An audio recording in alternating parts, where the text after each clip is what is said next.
Ya, Nofri dari wilayah Surabaya, saya akan mengajak Anda pemirsa untuk berbincang dengan salah satu narasumber. Kita akan bahas soal Piala Dunia, karena hari ini pemirsa, Indonesia akan berlaga kembali, tapi kali ini akan melawan Maroko pada pukul 7 malam nanti. Kita coba akan ajak Anda berbincang dengan Bapak Yusuf Ekodono selaku mantan pemain timnas Indonesia yang juga berhasil memperjuangkan Indonesia pada masa itu ya Pak ya. Pak Yusuf, nanti malam ini ada pertandingan Indonesia melawan Maroko.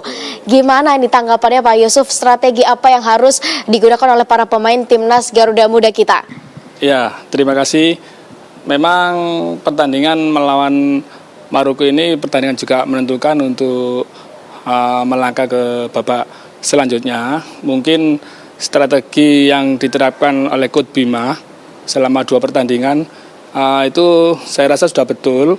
Kita tidak langsung keluar untuk menyerang, tidak untuk habis-habiskan tenaga di awal-awal, tapi setelah babak pertama 20 menit ke atas, ini rata-rata pemain Indonesia mulai berani untuk melakukan tekanan-tekanan terhadap lawan. Saya rasa Maroko maupun Ekuador sama saja. Jadi harus berani pemain-pemain Indonesia lebih percaya diri untuk juga melakukan tekanan terhadap pertahanan dari Maroko. Seperti pertandingan yang sudah Maroko lawan Ekuador, itu dari serangan balik itu bisa terciptanya gol untuk Ekuador. Mudah-mudahan untuk nanti malam paling tidak timnas juga bisa menerapkan strategi seperti itu, melakukan counter attack. Kemudian terkait komposisi pemain dan juga formasi yang akan dikenakan, perkiraan menurut Pak Yusuf nanti akan seperti apa? Apakah sama dengan saat dengan melawan Ekuador atau sama dengan Panama? Karena hampir mirip ya, hanya berbeda 1 pemain saja ini Pak.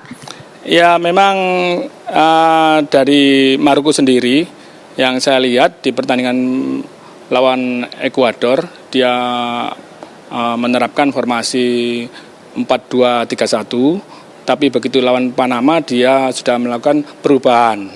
Artinya dia lebih berani menyerang, yaitu formasi 4-3-3. Kalau untuk Indonesia memang konsisten, masih menerapkan formasi 4-3-3. Mudah-mudahan untuk pertandingan nanti malam ini formasi 4-3-3 yang diterapkan Coach Bima setidaknya juga bisa diterapkan melawan Maroko. Tapi kelemahannya Coach Bima ini, kenapa pemainnya masih line up-nya, starting line up-nya itu tetap pemain-pemain yang pertandingan pertama, kedua. Sedangkan Maroko pertandingan pertama sama kedua ini starting line up-nya berbeda. Dari penyerang itu saja sudah untuk line up pertama lawan Ekuador sudah berbeda dengan lawan Panama. Mudah-mudahan kondisi fisik anak-anak Indonesia ini dalam 2 hari ini masa pemulihannya lebih bagus dan bugar dan bisa menerapkan strategi yang diinginkan oleh Coach Bima Sakti. Artinya apakah jika pemain ini adalah susunan pemain yang digunakan sama dengan pertandingan sebelumnya, apakah ada kemungkinan nanti faktor fisik dari para pemain ini akan menurun? Karena ini sudah melewati 2 pertandingan ya Pak ya. Saya rasa 2 pertandingan ini sama-sama melakukan 2 pertandingan yang sangat berat juga, baik Maroko maupun Indonesia. Nah, ini mudah-mudahan nanti Coach Bima bisa merolling, paling tidak mengadakan perubahan khususnya di penyerang dan tengah, bisa tidak menerapkan yang langsung starting line up, bisa yang mungkin yang pelapis dulu, baru untuk babak kedua atau setelah 30 menit babak pertama baru masukkan starting line up. Mungkin itu strategi yang bisa digunakan untuk melawan Maroko.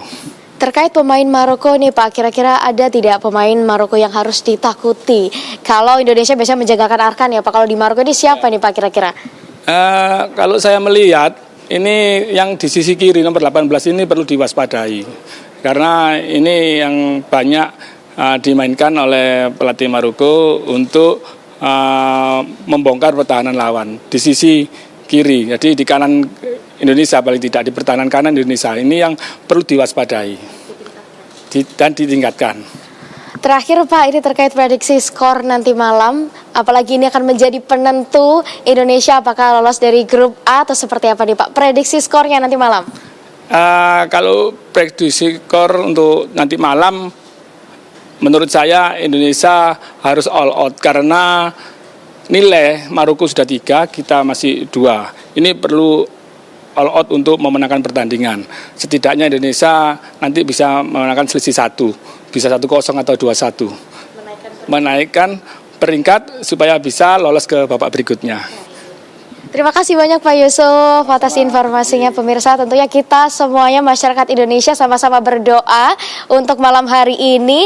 Dan masyarakat yang tidak hadir di Piala Dunia nanti karena tiket sudah sold out bisa datang ke beberapa titik untuk nonton bareng. Salah satunya ini ada information center, media center yang digunakan oleh teman-teman rekan-rekan media untuk menonton pertandingan Piala Dunia nanti malam Indonesia melawan Maroko. Demikian informasi dari Surabaya. Saya kembalikan ke studio. Baik, terima kasih Farah Manhilah melaporkan langsung dari Surabaya, Jawa Timur. Sebelumnya juga ada Nofri Afandi dari Medan, Sumatera Utara. Selamat bertugas kembali rekan-rekan.